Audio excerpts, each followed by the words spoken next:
আয়াস আমার ঝগড়া দেখে আমার মুখের দিকে তাকিয়ে রইল। আয়াস বুঝতেই পারছে না আমার কি হয়েছে, আমি কেন এমন করছি। রেণুকা বেরিয়ে গেল। আয়াস এবার বেশ বিরক্ত কণ্ঠে বলল, এটা কি হলো মুগ্ধতা, তুমি এসব কি বললে? আচ্ছি, একটা কাজের মহিলার সামনে এমন আপত্তিকর কথা কিভাবে বললে, তাও আবার আমাকে নিয়ে? আমাকে তুমি এমন ভাবলে কিভাবে? দিন দিন তুমি খুব সন্দেহজনক মেয়ে হয়ে যাচ্ছ। আজ থেকে সিরিয়াল দেখা বন্ধ তোমার। এসব দেখে দেখে এমন হচ্ছ তুমি। তোমাকে আমি কি বলেছি আমার কষ্ট হচ্ছে গো, একটা কাজের বউ এনে দাও? আজকাল যা যুগ পড়েছে, পুরুষ মানুষ আর বিশ্বাস করা যাচ্ছে না। তুমি এই রেণুকার সাথে প্রেম করবা বলেই ডেকেছো, আমি নিশ্চিত। এই মেয়ে বলে কি, আমাকে বিশ্বাস করো না তুমি? কিভাবে করব? আশ্চর্যজনক কথা বললে তুমি। আমি কি বিশ্বাস ভঙ্গের কিছু করেছি? ওই রেণুকা কুসুম ভাবির বরের সাথে অবৈধ সম্পর্ক করে, আমি অনেকবার দেখেছি। আগামীকাল কুসুম ভাবি আসবে, সে জানলে কি হবে বলো তো? রেণুকাকে আমি দুই চোখে দেখতে পাচ্ছি না। ওই রেণুকার একটা ব্যবস্থা করো প্লিজ। তোমার তো কত ক্ষমতা, রেণুকার একটা ব্যবস্থা করো প্লিজ। এসব মেয়ে মানুষ আমি দু চোখে দেখতে পারি না।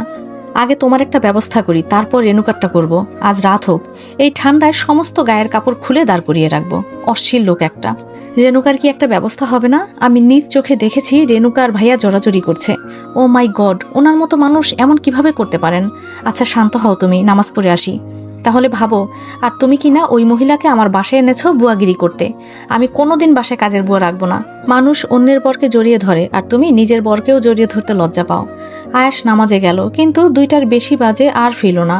আমি ফোন দিয়েছি, বলল তার লেট হবে, আমি যেন খেয়ে নেই। অনেকবার জিজ্ঞাসা করাতে বলল কুসুম ভাবির হাজবেন্ডের সাথে কিছু কথা আছে। যাক, নিশ্চিত হলাম আয়াস তাহলে ভাইয়াকে বোঝাবে, আর আয়াসের কথা ভাইয়া রাখবে আমি জানি। বেশ আনন্দে লাফাচ্ছি আমি। কুসুম ভাবিদের রুমে গেলাম আমি। রেণুকা বসে টিভি দেখছে। আমি রেণুকার হাত চেপে ধরলাম আর বললাম, অন্যের বেডরুমে কি করিস? এমনভাবে শুয়ে আছিস যেন এটা তোর জামের বেডরুম।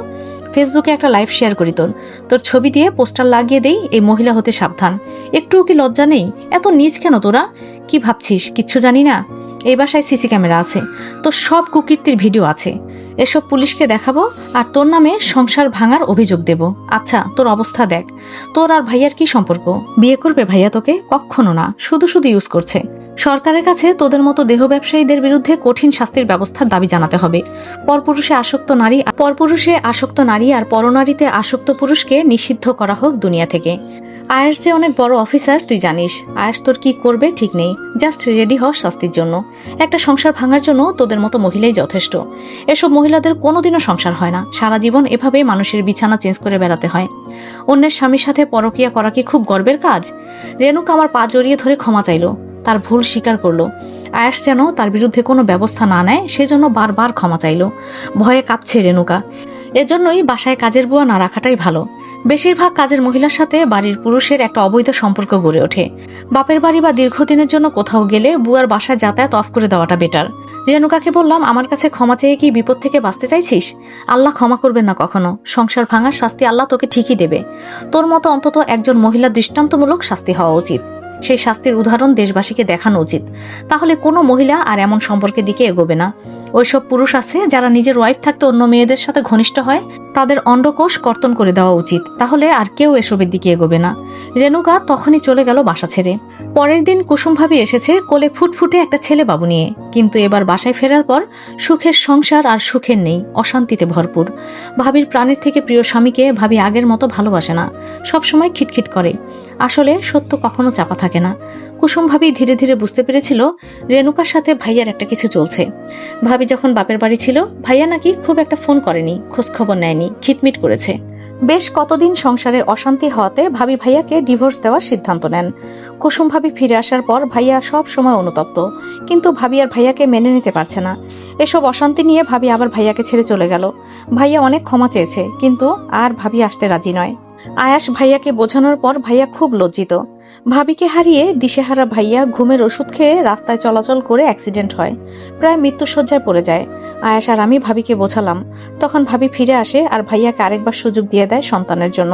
ভাবি আমাকে বলল, ভালোবাসার মানুষ যদি একবার বিশ্বাসঘাতকতা করে আর কোনোদিন তাকে ভালোবাসা যায় না। মনে যে ক্ষত সৃষ্টি হয় সেটা কোনো মলমেই মেটে না। কথাটার মানে অনেক গভীর। ভালোবাসা হওয়া চাই ফ্রেশ, সেখানে দাগ পড়লে কলঙ্কিত হয়ে যায়। হারামে সত্যিই আরাম নেই। কুসুম ভাবিকে ভাই আগের মতো করে চাইছে, কিন্তু আর পাচ্ছে না। সেই টান আর ভালোবাসা কিছুই নেই। এখন সময়ই বলতে পারবে কুসুম ভাবি আগের মতো আর ভালোবাসতে পারবে কিনা। কিছু জিনিস নির্ভর করে সময়ের ওপর, যার সমাধান সময় ছাড়া আর কেউ দিতে পারে না। কুসুম ভাবির হাজবেন্ডের সব থেকে বড় শাস্তি হলো ভালোবাসা হারানোর শাস্তি। একই ছাদের নিচে আছে, অথচ ভাবিকে আর আগের মতো পাচ্ছে না। সময়, দিন, মাস এগিয়ে গেল। আজ আমাদের দ্বিতীয় অ্যানিভার্সারি। শ্বশুরবাড়িতে গিয়েছি আমরা। বাড়িটা লাল নীল আলো দিয়ে সাজিয়েছে অয়ন। আয়েশ একটা সবুজ শাড়ি এনে দিয়ে বলল, এটা পরো। একগুচ্ছ সবুজ চুড়ি আর সবুজ শাড়ি পরে সাজলাম। আম্মু আমার জন্য দুটো বালা নিয়ে এসছে। খালামণি একটা শাড়ি নিয়ে এসছে। বাড়ির সবাই ভীষণ আনন্দে আছে। আয়েশের আম্মা রান্নাঘরে রান্না করছে। আম্মু আর খালামণি আয়েশের আম্মুর সাথে হেল্প করছে আর গল্প করছে। শ্রুতি বাটিতে মাংস এনে চেয়ারে বসে খাচ্ছে। অন্যদিকে অয়ন চুপটি মেরে বসে আছে সোফার কোনায়। ভীষণ মন খারাপ অয়নের। আমি বুঝে উঠতে পারছি না অয়নের কি হয়েছে। অয়নের পাশে গিয়ে বসলাম, বললাম, কি হয়েছে? অয়ন চোখ তুলে তাকিয়ে বলল, বিয়ে করতে চাই। আমি হাসলাম, মজা করছি না, বিয়ে করতে চাই। করো, সমস্যা কি? মা বাবা আর ভাইয়াকে রাজি করানোর দায়িত্ব তোমার। কাকে বিয়ে করবে? আরোহী? আরোহীকে প্রপোজ করেছি। সে বলে প্রেম ভালোবাসায় সে বিশ্বাসী নয়, সে আর ঠকতে চায় না।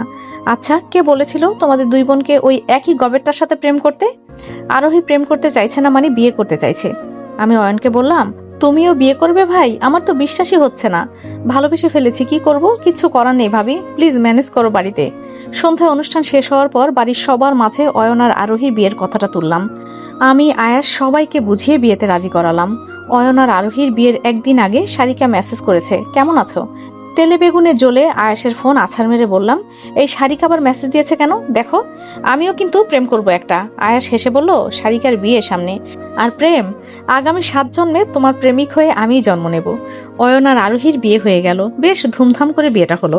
অয়ন আর আরোহীর বিয়ের রাতেই ছাদে পাটি বিছিয়ে আয়াসের হাতে মাথা রেখে দুজন শুয়ে আছি।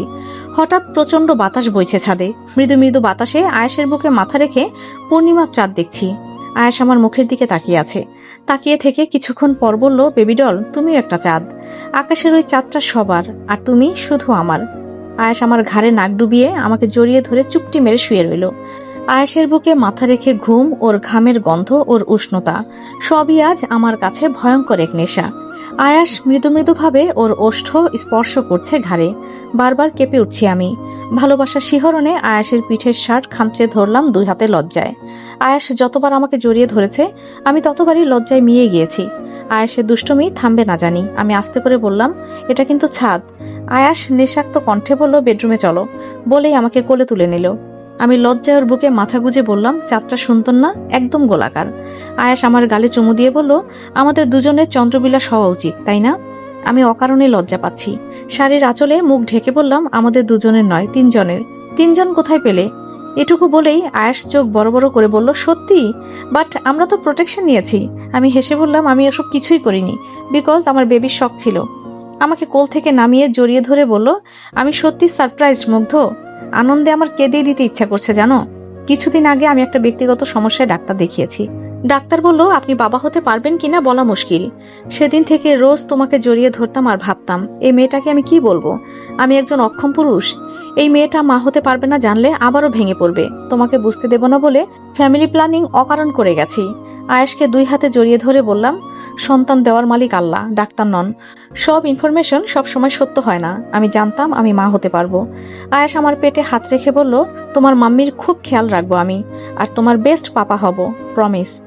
আয়েশ আমাকে আবারও কোলে নিয়ে রুমে নিয়ে আসলো। বিছানায় বসিয়ে আয়েশ ফ্লোরে বসলো। আমার কোলে মাথা রেখে বলল, মাথায় একটু হাত বুলিয়ে দেবে প্লিজ। আমি আয়েশের কপালে চুমু দিয়ে বললাম, এমন স্বামী ভাগ্য কজনের কপালে হয়। পৃথিবীর সব মেয়ের থেকে আমি বেশি ভাগ্যবতী। আমার স্বামী মানি ভালোবাসার অন্য এক জগৎ। এত ভালোবাসবেন আমাকে সত্যি আইডিয়াই ছিল না। আয়েশ আমার দিকে তাকালো, মৃদু হেসে বলল, মুগ্ধতা, তুমি মানি সরলতার প্রতিমা। তুমি মানি মুগ্ধতায় পরিপূর্ণ আমি। বসন্ত উৎসবে দেখেছিলাম তোমাকে। সেখান থেকেই প্রতিটা দিনই আমার জীবনের রঙিন বসন্ত তুমি। তুমিময় বসন্তে রঙিন আমার জীবন। শেষ নিঃশ্বাস পর্যন্ত আমার সাথেই থেকো, পরকালেও আমার সাথে থেকো। সেদিন থেকে আয়েশ আমার যত্ন আরো বাড়িয়ে দিল। আয়েশের বাবা মা, অয়ন, আরোহী, আমার আব্বু আম্মু সবাই শুধু দিন গুনতে শুরু করলো, কবে বেবি পৃথিবীতে আসবে। জীবনে বেঁচে থাকার জন্য অনেক কিছুর কি প্রয়োজন?